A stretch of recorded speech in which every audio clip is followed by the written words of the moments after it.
যে আল্লাহ তাআলা আমাদেরকে যে ধর্ম দিয়েছেন, ইসলাম ধর্ম নাকি অন্য কোনো ধর্ম? ইসলাম ধর্ম।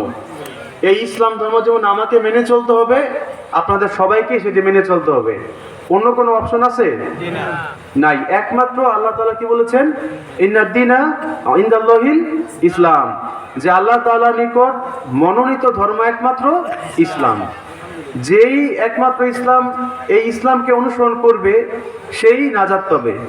আর যে ইসলাম ছাড়া অন্য কোনো ধর্ম অনুসরণ করবে সে কি নাজাত পাবে? সে কিন্তু নাজাত পাবে না। সুতরাং আপনি আমি যদি আল্লাহ তাআলার নিকট প্রিয় ভাজন হতে চাই, আল্লাহ তাআলার পছন্দনীয় হতে চাই, আমাদেরকে অবশ্যই ইসলাম মেনে চলতে হবে। একদিন ওয়াজ মাহফিল করে 365 দিনের বাকি 364 দিন যদি আমি খারাপ কাজ করি, মন মতো চলি, কোনো সার্থকতা আছে? কোনো সার্থকতা নাই। সুতরাং সার্থকতা তখনই হবে যখন আমরা একদিন আয়োজন করব, কিন্তু সেই আয়োজনের মাধ্যমে যা শিখতে পারবো সেই শিখা বাকি 364 দিন আমাদের জীবনে আমরা অ্যাপ্লাই করব। ঠিক কিনা বলেন? সুতরাং আমরা আজকে যারা এখানে এসেছি এই নিয়ত করে বসি, আমরা এখানে আজকে যা শুনবো ইনশাআল্লাহ বাকি 364 দিন সেই অনুযায়ী আমাদের জীবনকে পরিচালনা করব। ইনশাআল্লাহ পারবো না? ইনশাআল্লাহ। আল্লাহ তাআলা তৌফিক দিন। আমি প্রথমে যেটি বলতে চাই, দেখেন আমি আমার পরিচয় দিয়েছি, হয়তো আমার দুনিয়া একটা ডিগ্রি আছে, কিন্তু আপনার আমার প্রত্যেকের ঠিকানা কিন্তু একটাই। সেটা কি? কবর। হ্যাঁ, জান্নাত আমরা চাই, সবাই আলটিমেট জান্নাতে যেতে চাই, সবাই তো চাই জান্নাতে চাই। মানে হাদিসের মধ্যে আসছে জাল ঈমানু বাইনাল খাউফি ওয়া রাজাই। ঈমান হচ্ছে এমন বিষয় যে আশা এবং ভয়ের মধ্যবর্তী একটা কিছু, যে আমার আশা থাকবে আমি জান্নাতে যাব। যদি এমন হয় আল্লাহ তাআলা একজন ব্যক্তিকে জান্নাতে নেয়, কি আশা রাখতে হবে জানেন? আমি ওই ব্যক্তিটা হব। কি বললাম? যদি আল্লাহ তাআলা একজনকে জান্নাতে নেয়, তাহলে আপনার মনে মনে এই চিন্তা করতে হবে আল্লাহ তাআলা আমাকে জান্নাতে দিবেন, এই আশাটা রাখতে হবে। আবার এই ভয়ও রাখতে হবে যে জাহান্নামে তো অনেক লোক যাবে, আল্লাহ তাআলা যদি আমাকে জাহান্নামে নিয়ে যান তখন কি অবস্থা হবে? সুতরাং জান্নাতে যাওয়ার আশাও অন্তরে রাখতে হবে, আর জাহান্নামে যাওয়ার ভয়টাও অন্তরে রাখতে হবে, তাইলে কিন্তু ঈমান পরিপূর্ণ হবে। ঈমান এমন না যে আমি এমন মানে পাক্কাই হয়ে গেছি যে আমি সবাই ধারণা করতেছি আমি জান্নাতে চলে গেছি, এটা না। কোনো ব্যক্তি বলতে পারে না যে আমি নিশ্চিত জান্নাতে যাবো, কেউ বলতে পারবে না। আল্লাহ নবী সাল্লাল্লাহু আলাইহি ওয়াসাল্লাম যে কয়েকজনকে জান্নাতের সুসংবাদ দিয়ে গেছেন, তারা ছাড়া বাকি কেউ কি বলতে পারে নিশ্চিত যে আমি জান্নাতে যাব? বলতে পারে না। আবার এইটাও বলা দরকার নেই যে আমি জাহান্নামে চলে যাব। আমরা আশা রাখবো যে আল্লাহ তাআলা আমাদেরকে জান্নাতে নিক। এখন দেখেন যে আমরা যে কালেমাটা শিখেছি, আমি যে বললাম যে আল্লাহ তাআলার নিকট ইসলাম ধর্ম হচ্ছে তার মনোনীত ধর্ম। আমরা সবাই কালেমাটা পারি কিনা? লা ইলাহা ইল্লাল্লাহু মুহাম্মাদুর রাসূলুল্লাহ। এই কালেমার দুইটা অংশ আছে। প্রথমে কি বলেছি? লা ইলাহা ইল্লাল্লাহ। অর্থ কি? যে আল্লাহ ছাড়া কোনো মাহবুদ নাই। মাহবুদ বিষয়টা কি বুঝি কি, নাকি শুধু মাহবুদ শব্দটাই জানি? মাহবুদ বিষয়টা কি? যে আমি যে বললাম যে আল্লাহ ছাড়া কোনো মাহবুদ নাই, এই বিষয়টা পুরোপুরি বুঝি। আল্লাহ রাসূল সাল্লাল্লাহু আলাইহি ওয়াসাল্লাম যখন মক্কা কাফেরদের দাওয়াত দিলেন যে হে কাফের মুশরিক তোমরা ঈমান আনো, এই যে বলো তোমরা যে কুলু, তোমরা বলো লা ইলাহা ইল্লাল্লাহ, তোমরা কামিয়াবি হয়ে যাবা। এই যে লা ইলাহা ইল্লাল্লাহ বলতে, এই কথাটা বলতে কি খুব কষ্ট হয়? তাহলে কাফের মুশরিকরা এই কথা বললো না কেন? মনে প্রশ্ন আসে না? যে নবীজি সাল্লাল্লাহু আলাইহি ওয়াসাল্লাম তো বলতেছেন যে তোমরা বলো লা ইলাহা ইল্লাল্লাহ, এই কথা বলা দ্বারা তোমরা জান্নাতি হয়ে যাবে, আল্লাহ তাআলার প্রিয়ভাজন হবা। কিন্তু তারা এই কথাটা বললো না কেন? এই কথাটা বলতে তো কয়েক সেকেন্ড লাগে, এই কথাটা বলতে সমস্যা কি? আপনার মনে প্রশ্ন আসে নাই? আপনি আমি এই কালেমা পড়ছি, অসংখ্য লোক অন্য ধর্ম পালন করে, তারা এই কালেমাটা পড়লেই তো হইতো, পড়ে না কেন? কারণ লা ইলাহা ইল্লাল্লাহ বলা দ্বারা আপনি আমি এই কথা স্বীকার করে নেই যে আমার জিন্দেগির শুরু থেকে শেষ একমাত্র আল্লাহ তাআলা যেভাবে আমাকে চলতে বলেছেন সেভাবেই চলবো। বুঝে আসছে কি? এই কথা স্বীকার করা মানে কি? লা ইলাহা ইল্লাল্লাহ বলা মানে হচ্ছে আমার জিন্দেগির শুরু থেকে শেষ পর্যন্ত আল্লাহ তাআলা আমাকে যেভাবে চলতে বলেছেন এই বিশ্বাসটা অন্তরে রাখা, যে আমি ইবাদত করবো একমাত্র আল্লাহ তাআলার, আমি শুকরিয়া করবো আল্লাহ তাআলার, আমার রিজিক দেয় কে? আল্লাহ তাআলা। আমাকে আমার জন্ম দিয়েছেন আল্লাহ তাআলা, মৃত্যু দিবেন কে? আল্লাহ তাআলা। আমাকে সুখ দেন, দুঃখ দেন, কষ্ট দেন, বিপদ আপদ দেন, আবার খুশি আনন্দ দেন, সবকিছু কে দেন? আল্লাহ তাআলা দেন। এটা হচ্ছে তাওহীদ রুবুবিয়্যার অংশ, যে আল্লাহ তাআলাকে আমরা রব হিসেবে মেনে নিলাম। এই তাওহীদ বা লা ইলাহা ইল্লাল্লাহর আরেকটা অংশ আছে, সেটা কি জানেন? সেটা হচ্ছে আমরা ইবাদত একমাত্র কার জন্য করব? আল্লাহর জন্য করব। এইখানে কিন্তু অনেকেই ফেল করে। লা ইলাহা ইল্লাল্লাহ এই কথা অনেকেই বলছেন, অন্তর থেকেই বলছেন, কিন্তু এই লা ইলাহা ইল্লাল্লাহর দাবি হচ্ছে আমরা ইবাদত একমাত্র আল্লাহ তাআলা করব। এখানে অনেকেই ফেল করেন। কিভাবে ফেল করে জানেন? সে কালেমা পড়তেছে লা ইলাহা ইল্লাল্লাহ, আবার মনে মনে চিন্তা করে যে অমুক একজন পীরকে ধরছি, সে আমার জান্নাতে নিয়ে যাবে। এরকম বিশ্বাস করা যাবে? করা যাবে না। কারণ একমাত্র আল্লাহ তাআলাই হচ্ছে আমাদের ত্রাণ করতে, আমাদের জান্নাতে নিতে পারে কে? আল্লাহ। সুতরাং আল্লাহ তাআলাকে সন্তুষ্ট করার মধ্যেই আমাদের সফলতা নিহিত আছে। সুতরাং আমরা আজকে শিখলাম যে এমন কোন পীরকে ধরা যাবে না যেই পীর আমাকে জান্নাতের লোভ দেখায় জাহান্নামের দিকে নিয়ে যাবে। এরকম পীর আশেপাশে দেশে অনেক জায়গায় আছে কিনা? আছে না? আছে। অনেক পীর দেখবেন ঠিক মতো নামাজ পড়ে না, পীরের মুরিদরা নামাজ পড়ে না। তো যেই পীর আপনাকে নামাজ শিখাতে পারবে না, সে কি ভালো পীর? ভালো পীর কিন্তু না। সুতরাং মাথায় রাখেন যে ধরেন একজন লোক নামাজ পড়ে, একজন লোক নামাজ পড়লে আমরা বলতে পারি না সে ভালো না মন্দ। কারণ কি জানেন? অনেক মুনাফিকও তো নামাজ পড়ে, অনেক মুনাফিক নামাজ পড়ে না। সুতরাং নামাজ পড়তে দেখলেই বলতে পারি না ভালো না মন্দ। কিন্তু একজন লোক যদি নামাজ না পড়ে তাহলে শিওর সে ভণ্ড। বুঝে আসছে কি? কারণ নামাজ না পড়ে তো জান্নাতে যাওয়ার কোনো অপশন নাই। নামাজ না পড়ে জান্নাতে যাওয়ার কোনো অপশন আছে? আল্লাহ নবী সাল্লাল্লাহু আলাইহি ওয়াসাল্লাম এক ওয়াক্ত নামাজ কাজা করার কোনো অপশনের কথা বলছেন? এক ওয়াক্ত নামাজ কাজা করার কোনো অপশন নাই। মুসলিম হিসেবে জন্ম নিলে, মুসলিম হিসেবে চলতে চাইলে নামাজকে কাজা করার কোনো অপশন নাই। যদি কোনো কারণে এক ওয়াক্ত নামাজ ছুটে যায়, পরবর্তী ওয়াক্তে নামাজের আগে সে নামাজটা পড়ে ফেলতে হয়। তাইলে এইভাবে চললে একটা মানুষের সারা জীবনেও এক ওয়াক্ত নামাজ কাজা থাকার কথা না, অতিরিক্ত থাকার কথা না। যদি কোনো কারণে হয়তো আল্লাহ না করুক এমন বিপদ পড়ছেন আপনি জোহর নামাজটা ছুটে গেছে, তাহলে যখনই আপনার সময় পেয়েছেন আসরের আগে আপনি সেটা আদায় করে ফেলতে হবে। সুতরাং নামাজ একটা না, ছেড়ে দেওয়ার কোনো অপশন নাই। সুতরাং যদি কোনো পীরকে ধরলে সেই পীরের খানকায় গেলে নামাজ আসে না, তাহলে ওই পীরের খানকায় যাওয়া দরকার নাই। যেই পীরের কাছে গেলে মাজারে সিজদা দিতে হয়, যেই পীরের কাছে গেলে শিরকি কার্যকলাপ হয়, সেই পীরের কাছেও যাওয়া দরকার নাই। ঠিক বললাম কিনা? আমরা আজকে এটা জানলাম। আমরা গ্রামে থাকি, অনেকে অনেক পীরের মুরিদ হন, শিক্ষক হিসেবে বায়াত নেন, সমস্যা নেই, কিন্তু এমন পীরের মুরিদ হবেন না যে পীর আপনাকে জাহান্নামের দিকে নিয়ে যাবে। তো কালেমা যে অংশটা বলতেছিলাম যে লা ইলাহা ইল্লাল্লাহু মুহাম্মাদুর রাসূলুল্লাহ, প্রথম অংশটুকু যেটা বললাম লা ইলাহা ইল্লাল্লাহ, দ্বিতীয় অংশটুকু কি? মুহাম্মাদুর রাসূলুল্লাহ। এর অর্থ কি? মুহাম্মদ সাল্লাল্লাহু আলাইহি ওয়াসাল্লাম হচ্ছেন আল্লাহ তাআলার রাসূল। রাসূল মানে কি? সাধারণ কোনো ব্যক্তি? নবীজি সাল্লাল্লাহু আলাইহি ওয়াসাল্লাম কি সাধারণ কোনো ব্যক্তি ছিলেন? অবশ্যই না। তিনি ছিলেন আল্লাহ তাআলার প্রেরিত রাসূল। এটাকে বলা হচ্ছে রিসালাতের সাক্ষ্য দেওয়া। অর্থাৎ কালেমার দুইটা অংশ। প্রথম অংশ ছিল তাওহীদের সাক্ষ্য দেওয়া যে আল্লাহ ছাড়া কোনো মাবুদ নাই, আল্লাহ তাআলাই আমাদের সমস্ত কিছুর মালিক। আর দ্বিতীয় অংশটা হচ্ছে মুহাম্মদুর রাসূলুল্লাহ, মুহাম্মদ সাল্লাল্লাহু আলাইহি ওয়াসাল্লাম আল্লাহ তাআলার প্রেরিত রাসূল। এই যে আমি দ্বিতীয় সাক্ষ্যটা দিলাম আল্লাহ তাআলার রাসূল হচ্ছে মুহাম্মদ সাল্লাল্লাহু আলাইহি ওয়াসাল্লাম, এই সাক্ষ্যটা দেওয়া কি বোঝায়? শুধু এটা বললেই কি হবে? আল্লাহ নবী সাল্লাল্লাহু আলাইহি ওয়াসাল্লামকে ভালোবাসার দাবি কি? যদি বলি আমি নিজেকে আশিকে রাসূল দাবি করি, কিন্তু সারা জীবন চললাম নবীজির দেখানো পথের উল্টা দিকে, এই আশিকে রাসূলের কোনো দাম আছে? না, ভণ্ডামি সেটা। আমি প্রকৃত আশিকে রাসূল হইতে পারবো তখন যখন আল্লাহ নবী সাল্লাল্লাহু আলাইহি ওয়াসাল্লাম যেই পথে আমাকে চলতে বলেছেন আমি সেই পথে চলবো, তাই তো? আল্লাহ নবী সাল্লাল্লাহু আলাইহি ওয়াসাল্লামের বিশেষ কিছু গুণাবলী, বিশেষ কিছু বৈশিষ্ট্য আমি আপনাদের সামনে বলবো। যে বিষয়গুলো আমি এজন্য বলবো, কিছু কিছু লোক আছে যারা ভণ্ড, তারা যখন কেউ নামাজের দাওয়াত দেয়, নবীজি সাল্লাল্লাহু আলাইহি ওয়াসাল্লামকে প্রকৃতভাবে অনুসরণ করার দাওয়াত দেয়, কিছু কিছু লোক দাবি করে ওরা হচ্ছে নবীজিকে ভালোবাসে না, এমন দাবি তারা করে। এজন্য আমি বলবো, আমি আজকে আপনাদের সামনে নবীজি সাল্লাল্লাহু আলাইহি ওয়াসাল্লাম এমন কিছু বিশেষ কিছু বলবো যে বিষয়গুলো শুনলে আপনারা জানবেন নবীজিকে আমরা ভালোবাসি না ওই ভণ্ডরা ভালোবাসে, বুঝে আসবে। নবীজি সাল্লাল্লাহু আলাইহি ওয়াসাল্লাম কি বলে গেছেন? তিনি বলে গেছেন যে আনা খাতামুন নাবিয়্যিন, আমি সর্বশেষ নবী, লা নাবিয়্যা বা'দি, আমার পরে কোনো নবী আসবে না। নবীজি কি বলছেন? নবীজি সাল্লাল্লাহু আলাইহি ওয়াসাল্লামের পরে আর কোনো নবী আসবে না, অর্থাৎ মুহাম্মদ সাল্লাল্লাহু আলাইহি ওয়াসাল্লাম আল্লাহ তাআলা প্রেরিত কি সর্বশেষ রাসূল। কি রাসূল? সর্বশেষ রাসূল। কি মানে সবার কি মানে আসতেছে নাকি, জীবনে আসতেছে নাকি? সবাই একটু শুনেন ভালো করে, আমি বেশিক্ষণ আলোচনা করব না, যতক্ষণ আলোচনা করব শুধু এতটুকু মন দিয়ে শুনেন যে এখানে আসার পিছনে উদ্দেশ্য কি।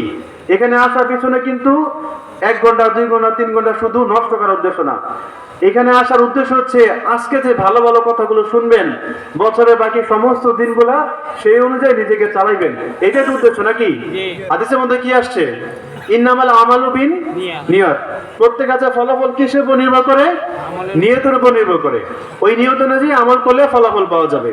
সুতরাং এখানে আসা নিয়ত হচ্ছে ভালো কিছু শুনবেন, বাসায় গিয়ে সর্বাবস্থা সে ভালো কিছু আমল করবেন। যেটা বলতেছিলাম, নবীজি সাল্লাল্লাহু আলাইহি ওয়াসাল্লাম হচ্ছেন সর্বশেষ নবী। অন্যান্য নবীরা কিন্তু কেউ সর্বশেষ নবী না। তো এটা হচ্ছে আমাদের বিশ্ব নবী মুহাম্মদ রাসূলুল্লাহ সাল্লাল্লাহু আলাইহি ওয়াসাল্লামের একটি বিশেষ বৈশিষ্ট্য। আরেকটি বৈশিষ্ট্য কি? তিনি কিন্তু সমগ্র বিশ্বের নবী। মুহাম্মদ সাল্লাল্লাহু আলাইহি ওয়াসাল্লামের আগে যে নবী এসেছিলেন, আল্লাহ তাআলা যে নবীদেরকে পাঠাইছিলেন, ওই নবীরা কি সমগ্র বিশ্বের নবী? না। তারা কিন্তু কোনো দেশের নবী অথবা কোনো এলাকার নবী, কোনো নির্দিষ্ট গোত্রের নবী। কিন্তু আমাদের শেষ নবী মুহাম্মদ সাল্লাল্লাহু আলাইহি ওয়াসাল্লাম আল্লাহ তাআলার পক্ষ থেকে সমগ্র বিশ্বের জন্য নাজিল হয়েছেন। সুতরাং এই সমগ্র বিশ্বের মানুষ তার কথা মতো চলতে কি বাধ্য। যদি তার দেখানো পথে না চলি তাহলে সে ব্যর্থ। দুনিয়ায় অনেক টাকা পয়সা মালিক হইতে পারবে, সে হয়তো অনেক নাজ নেয়ামত পাবে, কিন্তু আখিরাতে মূল ফয়সালা যখন হবে তখন সে কি হয়ে যাবে? ব্যর্থ হয়ে যাবে।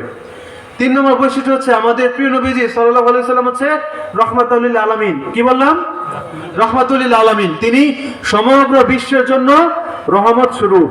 অন্য কোন নবী সমগ্র বিশ্বের জন্য রহমত স্বরূপ না, কিন্তু আমাদের শেষ নবী মুহাম্মদ রাসূলুল্লাহ সাল্লাল্লাহু আলাইহি ওয়াসাল্লাম সমগ্র বিশ্বের নবী। সুবহানাল্লাহ বলবেন না? সুবহানাল্লাহ। আল্লাহ তাআলা সূরা ইনশিরায় বলেছেন, আলাম নাশরাহ লাকা সাদরাক ওয়া ওয়াদা'না আনকা উযরাক আল্লাযী আনকাযা যাহরাক ওয়া রাফা'না লাকা যিকরাক। আল্লাহ তাআলা কি বলতেছেন? ওয়া রাফা'না লাকা যিকরাক। আল্লাহ তাআলা নবীজিকে বলতেছেন, আমি তোমার নাম, তোমার খ্যাতিকে সুউচ্চ করে দিব। আল্লাহ তাআলা যে বললেন নবীজিকে যে তোমার নামকে আমি সুউচ্চ করে দিব, একটু চিন্তা করে দেখেন আল্লাহ তাআলা এইটা বাস্তবায়ন করেছেন কিনা? করেছেন। আমরা আপনারা দৈনিক 5 ওয়াক্ত সালাতের আগে যে আযান দেই, আল্লাহ তাআলার একত্ববাদের সাক্ষ্য দেই, সাথে সাথে নবীজি সাল্লাল্লাহু আলাইহি ওয়াসাল্লাম রিসালাতের সাক্ষ্য দেই। দেই না? মুহাম্মদ রাসূলুল্লাহ বলি না আযানে? নাকি বলি না? বলি। সুতরাং সেখানে আল্লাহ তাআলা নবীজির নামকেও কিন্তু উচ্চারণ করাই দিয়েছেন। সমগ্র পৃথিবীতে অন্য কোন ব্যক্তির, সমগ্র দেশের বাদশাহ যদি হয়ে থাকে, কোটি কোটি বিলিয়ন মিলিয়ন টাকাও যদি তার থাকে, তার কেউ প্রশংসা করে এইভাবে ঘন্টা পর ঘন্টা কথা বলে? তার প্রশংসা করে কেউ ঘন্টা পর ঘন্টা ওয়াজ নসিহত করে? কোনো বই লেখে? কোনো বক্তব্য দেয়? কিন্তু মুহাম্মদ রাসূলুল্লাহ সাল্লাল্লাহু আলাইহি ওয়াসাল্লাম এমন একজন ব্যক্তি, তার ব্যাপারে কথা বললে, তার ব্যাপারে কথা শুনলে, তাকে মহব্বত করলে আল্লাহ তাআলা সওয়াব দেন। সুবহানাল্লাহ। এমন কোন ব্যক্তি আর আছে যার ব্যাপারে কথা বলে সওয়াব পাওয়া যায়? কেউ আছে? কেউ নাই। সুবহানাল্লাহ। যে নবীজি সাল্লাল্লাহু আলাইহি ওয়াসাল্লামকে ভালোবাসার খাতিরে তার কোন প্রশংসামূলক কথাবার্তা শুনলে ভালোবাসাটা বৃদ্ধি পায়, আর এতে আল্লাহ তাআলা খুশি হন, সওয়াব দেন। এইটা আমাদের নবীজি সাল্লাল্লাহু আলাইহি ওয়াসাল্লাম ছাড়া আর কেউ পেয়েছেন? পান নাই। সুতরাং নবীজি সাল্লাল্লাহু আলাইহি ওয়াসাল্লাম এটা বিশেষ বৈশিষ্ট্য ছিল। এটা আর একটা বৈশিষ্ট্য কি? কিয়ামতের দিন আমাদের নবী মুহাম্মদ রাসূলুল্লাহ সাল্লাল্লাহু আলাইহি ওয়াসাল্লাম সবার কি হবেন? সর্দার হবেন। এই যে মানব জাতির লক্ষ লক্ষ কোটি কোটি মানুষকে আল্লাহ তাআলা পৃথিবীতে পাঠাইছেন, সবার সর্দার কে হবেন? কে হবেন? মুহাম্মদ সাল্লাল্লাহু আলাইহি ওয়াসাল্লাম। জোরে বলেন না, মুহাম্মদ সাল্লাল্লাহু আলাইহি ওয়াসাল্লাম। তার প্রতি যে একবার দুরূদ পড়লাম, আমি যে সাল্লাল্লাহু আলাইহি ওয়াসাল্লাম বললাম, এটাতে কোনো ফায়দা হয়েছে কি হয় নাই? কি ফায়দা হয়েছে কে বলতে পারবেন? কি ফায়দা হয়েছে? কি হয়েছে? আল্লাহ তাআলার নবী মুহাম্মদ রাসূলুল্লাহ সাল্লাল্লাহু আলাইহি ওয়াসাল্লাম নিজে বলছেন, মান সাল্লা আলাইয়া ওয়াহিদাতান সাল্লাল্লাহু আলাইহি আশরা। যে ব্যক্তি আমার প্রতি একবার দুরূদ পাঠ করবে, আল্লাহ তাআলা তার প্রতি 10 বার রহমত নাযিল করবেন। কয়বার? 10 বার। সুবহানাল্লাহ। এই যে দেখেন, নবীজি সাল্লাল্লাহু আলাইহি ওয়াসাল্লামের প্রতি একবার দুরূদ পাঠ করলে আল্লাহ তাআলা 10 বার রহমত দিবেন।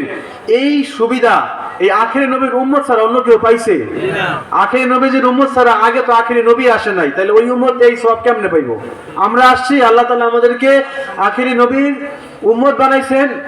আলহামদুলিল্লাহ যে আমরা যখন নবীজি সাল্লাল্লাহু আলাইহি ওয়াসাল্লামের প্রতি একবার দুরূদ পাঠ করি, আল্লাহ তাআলা আমাদেরকে এই সওয়াবটা দিয়ে দেন, রহমত নাজিল করেন। তাহলে চিন্তা করেন, যদি আপনি কখনো কোনো বিপদে পড়েন, যদি আপনি কোনো ঝামেলার মধ্যে পড়ে যান, আল্লাহ তাআলার কাছে তো সাহায্য চাইবেনই, আর সাথে সাথে কি করবেন? কি করবেন? দুরূদ শরীফ পাঠ করবেন। কেন দুরূদ শরীফ পাঠ করবেন?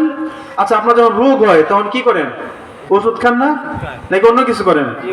রোগ হলে কি করেন? ওষুধ খান। ওষুধ খান এই চিন্তা করে যে ওষুধ খেলে আল্লাহ তাআলা রোগটা সারাই দিবে। তাই ওষুধ হচ্ছে রোগের দাওয়া, তাই তো, প্রতিষেধক। তাহলে আপনি যখন বিপদে পড়বেন, বিপদের প্রতিষেধক কি? রহমত। আল্লাহ তাআলার রহমত যেখানে নাজিল হবে সেখানে আর বিপদ থাকার কথা? থাকবে বিপদ? জোরে বলেন না, থাকবে বিপদ? থাকবে না। সুতরাং আপনি আমি যখন বিপদে পড়বো তখন আল্লাহ তাআলার কাছে সাহায্য তো চাইবই, আর কি পাঠ করব? দুরূদ শরীফ পাঠ করব। কারণ আল্লাহ তাআলা নবী যে কথা বলে দিয়েছেন, যদি আপনি আমি দুরূদ শরীফ পাঠ করি তাহলে আল্লাহ তাআলা আমাদের প্রতি কি করবেন? 10 বার রহমত নাজিল করবেন। আজকে থেকে আমল করা শুরু করেন। যে কোনো সমস্যায় পড়ে গেছেন, আল্লাহ তাআলার কাছে সাহায্য চাইবেন, আর মনে মনে সাল্লাল্লাহু আলাইহি ওয়াসাল্লাম, সবচেয়ে ছোট দুরূদ এটা। আর দুরূদ ইব্রাহিমি নামাজে পড়েন না, সেটাও পড়তে পারেন, কোনো সমস্যা নাই। যে কোনো দুরূদ পড়বেন, সবচেয়ে ছোট দুরূদ যেটা সহজ হয়, সাল্লাল্লাহু আলাইহি ওয়াসাল্লাম, এটা বললেও সেই 10 বার রহমত আপনার আল্লাহ তাআলার পক্ষ থেকে আপনার প্রতি নাজিল হয়ে যাবে। সুবহানাল্লাহ। এরপরে আমাদের বিশ্বনবী মুহাম্মদ রাসূলুল্লাহ সাল্লাল্লাহু আলাইহি সাল্লামের আরেকটি সুন্দর বৈশিষ্ট্য হচ্ছেন, তিনি কিয়ামতের ময়দানে সর্বপ্রথম তিনি সুপারিশ করবেন। সুবহানাল্লাহ। কে সুপারিশ করবেন? মুহাম্মদ সাল্লাল্লাহু আলাইহি ওয়াসাল্লাম। তো তার সুপারিশ, তার শাফায়াত ছাড়া আমরা জান্নাতে যেতে পারবো? পারবো না। তাহলে এটা আমাদের ভাগ্য না যে আল্লাহ তাআলা আমাদেরকে তার উম্মত হিসেবে এই দুনিয়াতে পাঠাইছেন? আমাদের ভাগ্য কি না? শুকরিয়া আদায় করি কিনা আল্লাহ তাআলার?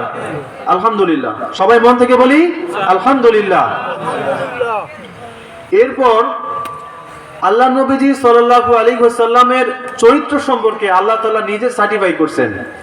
আচ্ছা, ধরেন আমাদের অনেক কাজ করতে গেলে, যারা ধরেন উচ্চ কোনো কাজ করতে গেলে চারিত্রিক সনদপত্র লাগে। হয়তো যারা অফিসিয়াল কাজ করেন সেটা জানবেন। চারিত্রিক সনদপত্র মানে কি?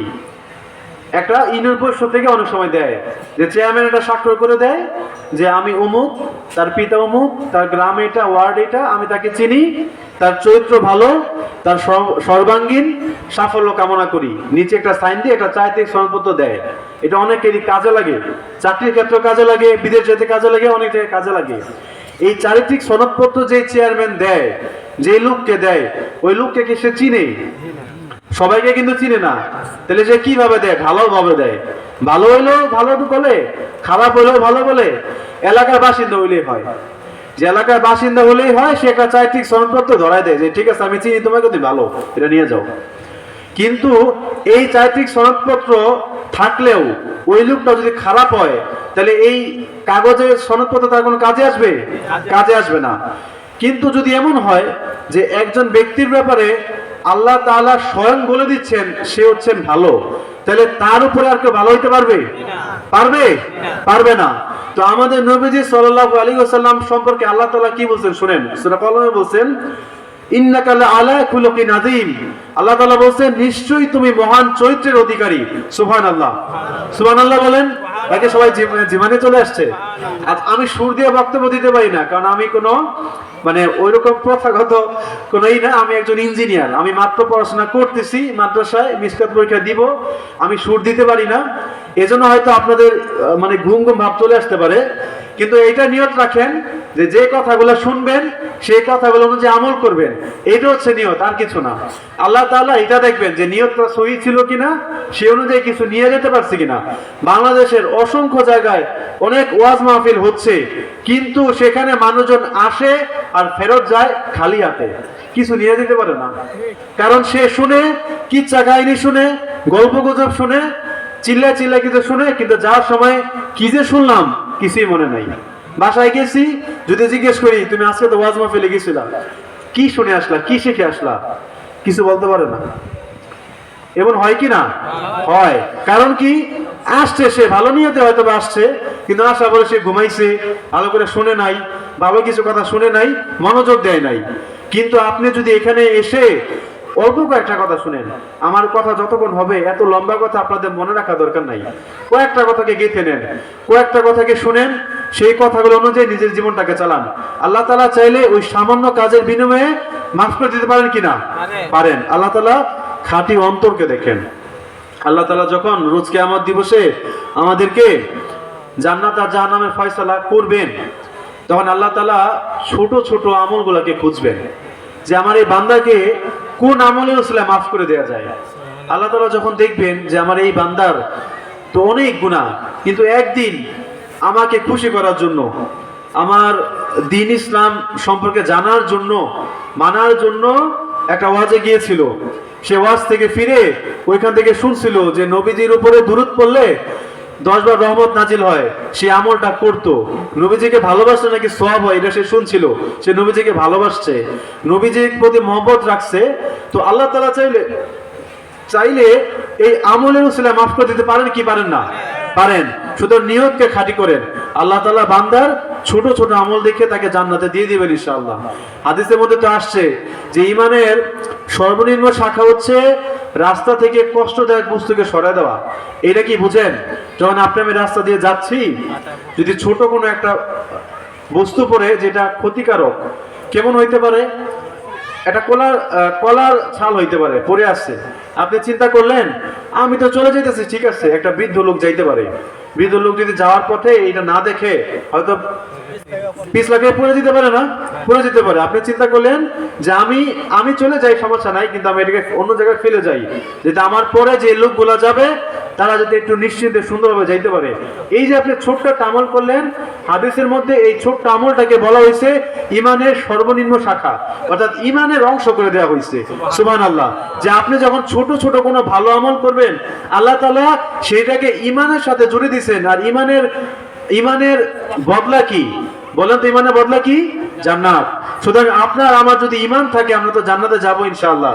সুতরাং এই ঈমানকে পরিপূর্ণ করার জন্য ছোট ছোট ভালো আমলগুলোকেও কি করা যাবে না, মানে ছাড়া যাবে না, ভালো আমলগুলো করতে হবে। হাদিসের মধ্যে আসছে লা তাহকিরুনা মিনাল মা'রুফি শাইয়ান ওয়ালাউ আন তালকু আখাকা বিওয়াজহিন তালক, যে তুমি কোনো ভালো আমলকেও তুচ্ছ মনে করবে না। কি বলছেন নবীজি সাল্লাল্লাহু আলাইহি ওয়াসাল্লাম? কোনো ভালো আমলকেও তুচ্ছ মনে করবে না, ছোট হইলেও। কেন করবে না? কারণ এই ছোট ছোট আমল উসিলায় আল্লাহ তাআলা আমাদেরকে মাফ করে দিতে পারেন। তাই কি এই হাদিসের অংশে বলা হচ্ছে যে তুমি যদি মুসলিম ভাইয়ের সাথে যে হাসি মুখে সাক্ষাৎ করো, ধরেন রাস্তা দিয়ে যাচ্ছি, কারোর সাথে আমার সাক্ষাৎ হইলো, তাকে আমি সালাম দিলাম যে আসসালামু আলাইকুম ওয়া রাহমাতুল্লাহ, খুব হাসি মুখে তাকে তার কুশলাদি জিজ্ঞেস করলাম যে আপনি কেমন আছেন, সে বলল ভালো আছি। এই যে হাসি মুখে সাক্ষাৎ করলাম, আপনি জানেন হাদিসে এই হাসি মুখে সাক্ষাৎ দেওয়াকে কি বলা হয়েছে?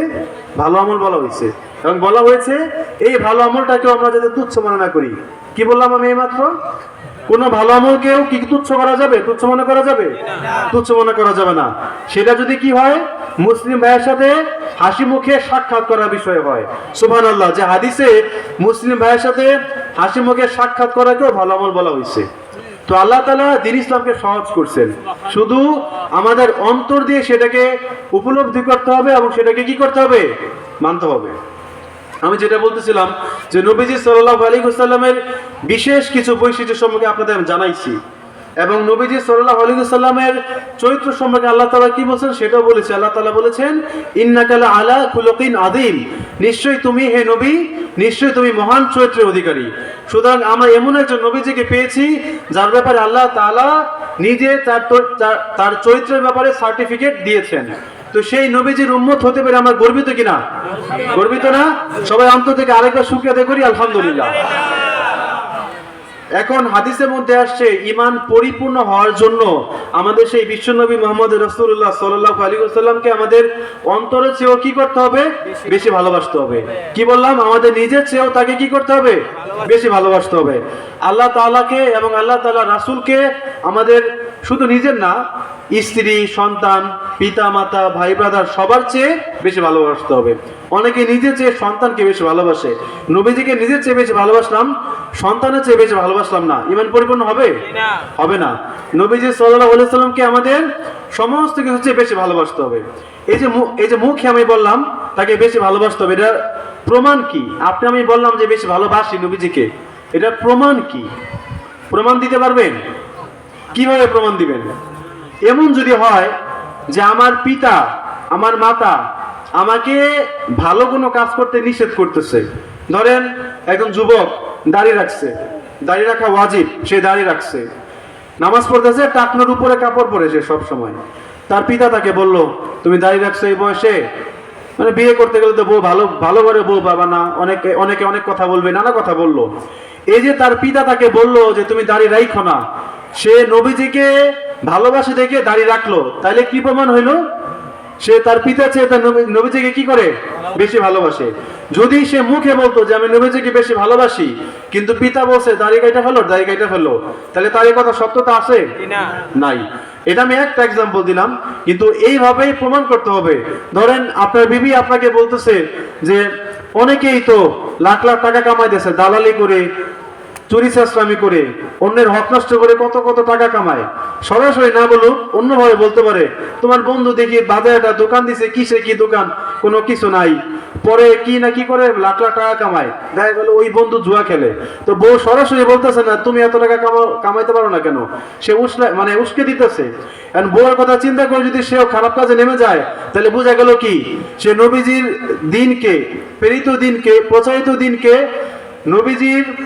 নবীজির চেয়েও তার স্ত্রীর কথাকে বেশি প্রাধান্য দিল না? কি মনে হয়? কেউ যদি তার স্ত্রীর কথায় বা তার সন্তানের কথায় বা তার পিতামাতার কথায় আল্লাহ তাআলার প্রেরিত ধর্ম, নবীজির প্রচারিত ধর্মের বিরুদ্ধে চলে যায়, তাহলে কি প্রকাশ পায়?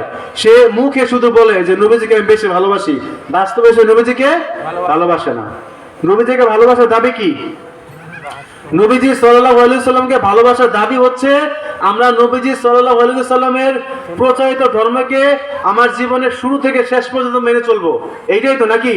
নাকি ছোটবেলায় মানবো, বড়বেলায় মানবো না? কি বলেন? জীবনের কোন অংশে মানবো, কোন অংশে মানবো না, নাকি সারা জীবন মানবো? নাকি শুধু বয়স্ক হইলে মানবো, দাড়ি পাকলে মানবো, ছোটবেলায় মানবো না? সবসময় মানবো না? এই যুবকরা কি বলো, তোমাদের মানতে হবে না?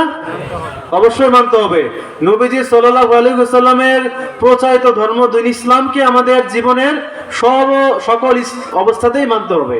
আমি আজকে যুবক, আমি যদি চিন্তা করি বয়স অনেক আছে, বয়স হোক তখন নামাজ পড়বো, বয়স হোক তখন ওয়াজে শুনতে যাব, বয়স হোক তখন রোজা রাখবো, তাহলে আমার ঈমান কি থাকবে? পরিপূর্ণ থাকবে?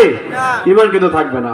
তো আমি যেটা বলতেছিলাম যে নবীজি সাল্লাল্লাহু আলাইহি ওয়াসাল্লামকে আমাদের অন্তরের চেয়েও, পিতামাতার চেয়েও, সন্তানের চেয়েও, সবার চেয়ে বেশি ভালোবাসতে হবে। এটা হচ্ছে আমাদের ঈমানের দাবি।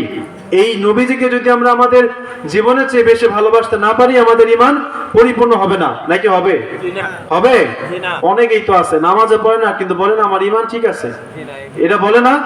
এই কথা বললে তো তার এমনি ঈমান থাকে না, কারণ নামাজকে বাদ দিলে ইসলাম আর থাকে না। হাদিসের মধ্যে আছে যে মানে মুসলিমের সাথে যারা কাফির তাদের পার্থক্য কি? নামাজ। সুতরাং নামাজ যদি কেউ ছেড়ে দেয়, তাহলে একটা সময় আর ঈমানই থাকে না। এজন্য নামাজ কখনোই ছাড়া যাবে না। আর যারা বলবে যে আমার নামাজ পরিণত কি ঈমান আছে, তার ঈমান তখনই চলে গেছে। আর এই নামাজের ব্যাপারে একটু বলি যে একটা কথা আছে যে শুকুর আলী হইলেও হবে না, রমজান আলী হইলেও হবে না, বরাত আলী হইলেও হবে না। এগুলা বুঝেন যে সবে বরাতে খালি নামাজ পড়তে যায় বরাত আলীরা, রমজান মাসে নামাজ পড়তে যায় রমজান আলীরা, শুক্রবার নামাজ পড়তে যায় শুক্র আলীরা, কিন্তু সব সময় নামাজ পড়তে হবে, তাই না? তাই তো নাকি? নাকি শুধু শুক্রবার নামাজ পড়তে হবে? কি বলেন? এই যারা এখানে আসো, আমার মাইকেরাও যত দূর যাচ্ছে, পর্দার আড়ালে যত মা বোন আছে, সবাইকে উদ্দেশ্য করে বলতেছি যে আমার শুধু পুরুষের জন্য আল্লাহ তাআলা ইসলাম নাজিল করেন নাই। শুধু পুরুষের জন্য নাজিল করছেন? আল্লাহ তাআলা ইসলাম নাজিল করছেন পুরুষ নারী সকলের জন্য। প্রত্যেককেই 5 ওয়াক্ত নামাজ পড়তে হবে, প্রত্যেককেই দ্বীন ইসলাম মেনে চলতে হবে। সুতরাং যুবক কি বয়স্ক কি শিশু, যার বয়স হয়েছে 7 বছরের বয়স বড় হয়েছে, প্রত্যেককে আমাদের নামাজ পড়তে হবে 5 ওয়াক্ত। 1 ওয়াক্ত নামাজ আমরা ছাড়তে পারবো না। আজকে এখানে বসে আমরা এই ওয়াদাটুকু করতে পারি কি পারি না? সবাই হাত তুলে দেখাই তো কারা কারা নামাজ পড়বো ইনশাআল্লাহ। আল্লাহ তাআলা কবুল করুক। এই যে আমি বললাম, এখানে আসার পিছনে আমার উদ্দেশ্য কি?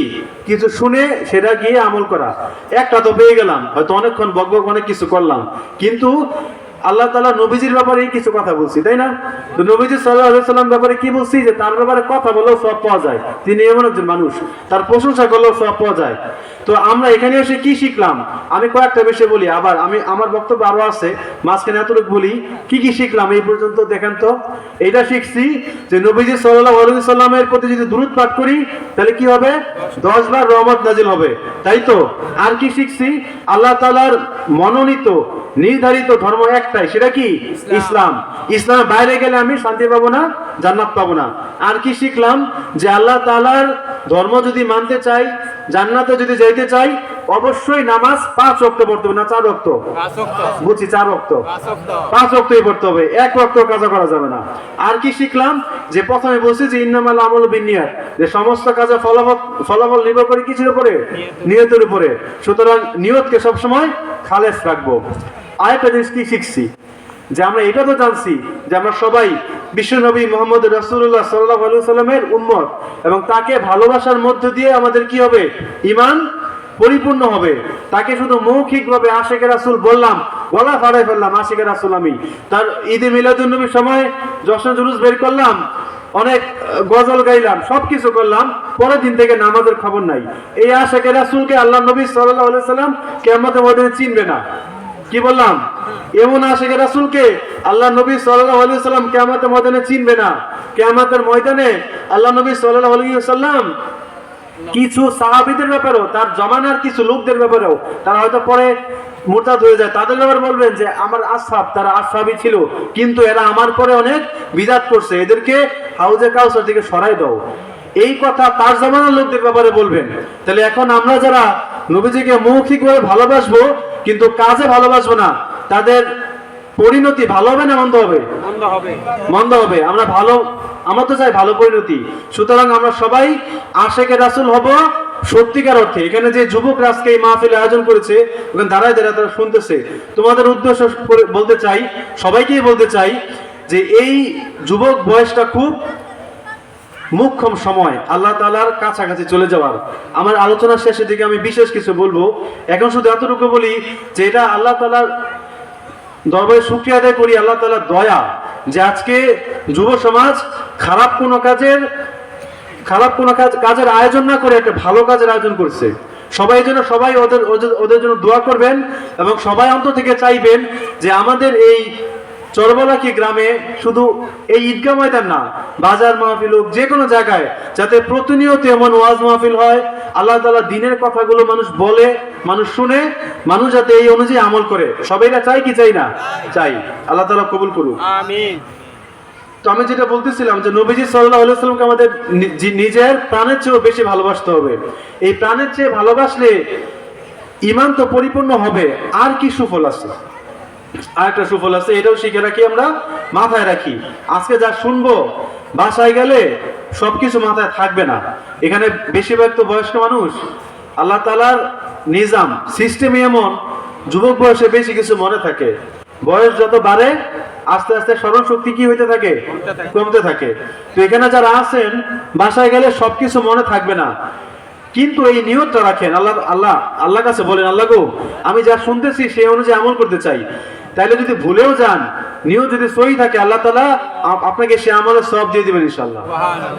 এই জন্য ভালো করে শুনেন, যতটুকু মনে থাকে ততটুকু আমল করবেন ইনশাআল্লাহ। আল্লাহ নবী সাল্লাল্লাহু আলাইহি ওয়াসাল্লাম বলছেন যে নবীজিকে ভালোবাসলে একটা সুফল আছে। সেই সুফলটা হচ্ছে ঈমানের স্বাদ পাওয়া যায়। কি বললাম? ঈমানের স্বাদটা অনুভব করা যায়। আমরা যদি কোনো খাবার খাই, খাবারের স্বাদ না পাই, কি বলি? মুখে রুচি নষ্ট হয়ে গেছে, স্বাদ পাইলাম না। গরু মাংস রান্না করছে, ভালো কোনো ডাল রান্না করছে, সুন্দর নদীর মাছ রান্না করছে, খেয়ে স্বাদ পাই নাই, মুখে রুচি নষ্ট হয়ে গেছে। এরকম হয় কি হয় না? হয়। তো আমরা যদি এমন হয় যে ঈমান এমন জং পড়ছে, ঈমানের স্বাদ পাই না, তাহলে তো ওই ঈমানের কোনো দাম নাই। কি বলছে বুঝছেন? ঈমান এমন হইতে হবে, জং পড়া যাবে না, মরিচা পড়া যাবে না। দা বটিতে যখন মরিচা পড়ে কি করি আমরা? নিয়ে যাই, সেটা ধার করে দেয় আবার। তো ঈমান যদি জং পড়ে যায়, মরিচা পড়ে যায়, কি করা উচিত? ঈমানকে নবায়ন করা উচিত, ঈমানকে শান দেওয়া উচিত। কিভাবে ঈমান নবায়ন হবে? যত বেশি আল্লাহ তাআলা জিকির করব, আল্লাহ তাআলাকে স্মরণ করব, আল্লাহ তাআলার দ্বীন ইসলাম নিয়ে যত ফিকির করব, যত বেশি মুহাম্মদ রাসূলুল্লাহ সাল্লাল্লাহু আলাইহি ওয়াসাল্লামের যত বেশি মুহাম্মদ সাল্লাল্লাহু আলাইহি ওয়াসাল্লামকে ভালোবাসতে চাইবো, তত বেশি কি হবে? ঈমান আমাদের মজবুত হবে। বুঝে আসছে কিনা? যাই হোক, আজকে অনেক রাত হয়ে গেছে, আসলে আপনারা ধৈর্য ধরে শুনতেছেন। কথা বললে এটা একটা বিশেষ আল্লাহ তাআলার রহমত। মানুষ যখন কথা বলে, আল্লাহ তাআলা দ্বীনের কথা বলে, তখন তার মুখ থেকে অটোমেটিক কথা আসতে থাকে। সুবহানাল্লাহ বলেন, সুবহানাল্লাহ। আমি আজকে যত কথা বলতে চাইছি, আমার হাতে যে কাগজগুলো আছে 4টা পেজ আছে। 4টা পেজ বলতে গেলে মানে 3-4 ঘন্টা চলে যাবে, আমি অর্ধেক পর্যন্ত আসতে পারি নাই, কিন্তু 50 মিনিট চলে গেছে। এটা আল্লাহ তাআলার রহমত, যে আল্লাহ তাআলার দ্বীনের কথা যখন কেউ বলে, আল্লাহ তাআলা তার মুখ দিয়ে অটোমেটিক সেটা বের করতে থাকেন। আমি তো আমার নিজের কোনো প্রশংসা করতেছি না, এমন কোন লোকের প্রশংসা করতেছি না যার ব্যাপারে করা যায় না। আমি প্রশংসা করতেছি কার? মুহাম্মদ রাসূলুল্লাহ সাল্লাল্লাহু আলাইহি ওয়াসাল্লামের, আল্লাহ তাআলার। সুতরাং এই কথাগুলো বলা দ্বারা, শোনা দ্বারা আল্লাহ তাআলা খুশি হন। সংক্ষেপে শেষ করি যে নবীজি সাল্লাল্লাহু আলাইহি ওয়াসাল্লামকে ভালোবাসলে কি বললাম? যে ঈমানের স্বাদ পাওয়া যাবে। আর নবীজিকে ভালোবাসার একটি দাবি হচ্ছে আমরা তার প্রচারিত ধর্মকে মেনে চলবো, দ্বীন ইসলামকে মেনে চলবো। এই দ্বীন ইসলাম মেনে চলার দাবি হচ্ছে আমি 5 ওয়াক্ত নামাজ পড়বো, সত্য কথা বলবো, হালাল উপার্জন করব, মিথ্যা কথা বলবো না, খারাপ সঙ্গ দিব না, প্রতিবেশীর হক আদায় করব না, প্রতিবেশীর বাড়ি দিব, মারি দিব, কি করব? প্রতিবেশীর হক আদায় করব। জমি জমা হোক, টাকা পয়সা হোক, সমস্ত কিছু নিয়ে প্রতিবেশীর সাথে, প্রতিবেশীকে ঠকানো যাবে না। কি বললাম? প্রতিবেশীকে ঠকানো যাবে না, আত্মীয় স্বজনকে ঠকানো যাবে না, বোনকে ঠকানো যাবে না, ভাইকে ঠকানো যাবে না। অনেকে সম্পদ নষ্ট করে, ভাইয়ের সম্পদ মেরে খায়, বোনের সম্পদ মেরে খায়, সেটা করা যাবে? করা যাবে না। আল্লাহ নবী সাল্লাল্লাহু আলাইহি ওয়াসাল্লাম হাদিসের মধ্যে বলেছেন, লা ইয়াদখুলুল জান্নাতা কাতিউন, কর্তনকারী। কি কর্তনকারী? আত্মীয়তার সম্পর্ক কর্তনকারী, আত্মীয়তার সম্পর্ক ছিন্নকারী জান্নাতে প্রবেশ করবে না। কত ভয়ঙ্কর কথা! আপনি আমি যদি জান্নাতে যেতে চাই, আত্মীয়তার সম্পর্ক বজায় রাখতে হবে। কি বললাম, বুঝে আসছে? আত্মীয়তার সম্পর্ক বজায় রাখতে হবে, প্রতিবেশীর হক আদায় করতে হবে, অযথা সময় নষ্ট করা যাবে না। হাদিসের মধ্যে আসছে, নিয়ামাতানি মাগবুনুন ফিহিমা কাসীরুম মিনান নাস, আস-সিহাতু ওয়াল ফারাগ। অধিকাংশ মানুষ 2টা নিয়ামতের ব্যাপারে ধোঁকার মধ্যে পড়ে আছে। কয়টা নিয়ামত? 2টা নিয়ামত। একটা নিয়ামত হচ্ছে আস-সিহাতু ওয়াল ফারাগ, একটা হচ্ছে সুস্থতা, আর একটা হচ্ছে কি? অবসর। আমরা অধিকাংশ মানুষ যখন সুস্থ থাকি, তখন আল্লাহ তাআলার এই নিয়ামতকে ভুলে যাই। যখন অসুস্থ হই, তখন বুঝি সুস্থতার কি নিয়ামত।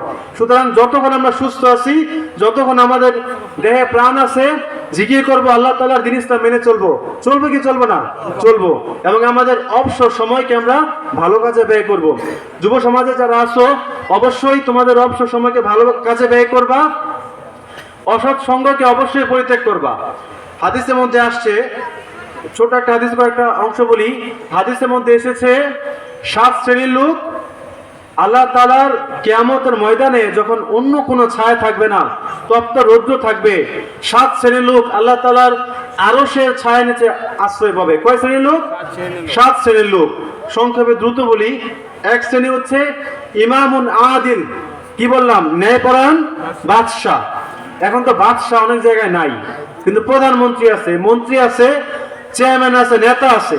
সুতরাং আপনি যদি চেয়ারম্যান হন, নেতা হন, এমন একজন লোক হন, আপনার আন্ডারে কিছু লোক আপনার কথা মেনে চলে, ফলো করে, আপনি যদি ন্যায়পরায়ণ হন, ইনশাআল্লাহ তাআলা আপনি কি করবেন? কিয়ামত দিবসে আরশের ছায়া নিতে জায়গা পাবেন। সুবহানাল্লাহ। আরেকজনকে শাবুন নাশা ফি ইবাদাতিল্লাহি তাআলা, ওই যুবক যে আল্লাহ তাআলার ইবাদতে তার যৌবনকালকে ব্যয় করে। কোন যুবক? এই যুবক তোমরা যারা আছে শুনে নাও, কিয়ামতের দিবসে আরশের ছায়া নিতে যদি জায়গা পেতে চাও, যৌবনকালকে আল্লাহ তাআলার ইবাদতে ব্যয় করতে হবে।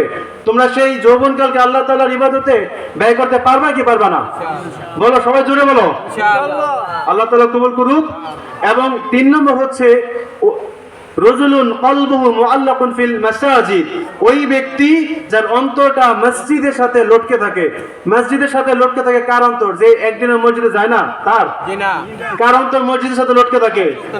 যে 5 ওয়াক্ত নামাজ পড়তে যায়, যে জুমা পড়তে যায়, অন্য ওয়াক্তে নামাজ পড়তে যায়, মসজিদে যদি কোনো ভালো আমল হয় সেখানে যায়, কিতাবের তালিম হয় সেখানে যায়, এবং মসজিদ কেন্দ্রিক ওয়াজ মাহফিল হলে সেখানে যায়, ওই ব্যক্তির অন্তর মসজিদের সাথে লটকে থাকে। ওই ব্যক্তি কি বলা হয়েছে? ওই ব্যক্তি রোজ কিয়ামত দিবসে আরশের ছায়ার নিচে কি পাবে?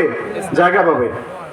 আরেকজন ব্যক্তি হচ্ছে সেই ব্যক্তি যে যদি তার ডান হাতে দান করে, বাম হাত সেটা টের পায় না।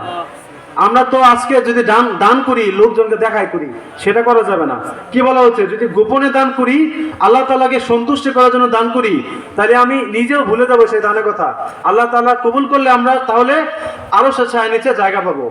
আরেকজন হচ্ছে ওই ব্যক্তি যে ব্যক্তি আল্লাহ তাআলার কথা চিন্তা করে একাকী নির্জনে ভয়ে কান্না করে, চোখ দিয়ে পানি পড়ে, যে আল্লাহ তাআলা তো এই পৃথিবীতে আমাকে পাঠিয়েছেন তার ইবাদত করার জন্য, আমি তো আল্লাহ তাআলার ইবাদত ঠিক মতো করতে পারতেছি না, আমার কি অবস্থা হবে?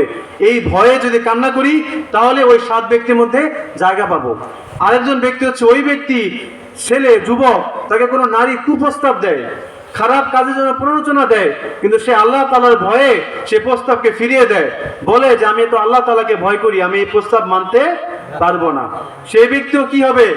ওই আরশের ছায়া নিচে জায়গা পাবে। তো এই 7 শ্রেণীর ব্যক্তি আল্লাহ তাআলা আরশের ছায়া নিচে জায়গা দিবেন। আমরা প্রত্যেকে চাই কি চাই না?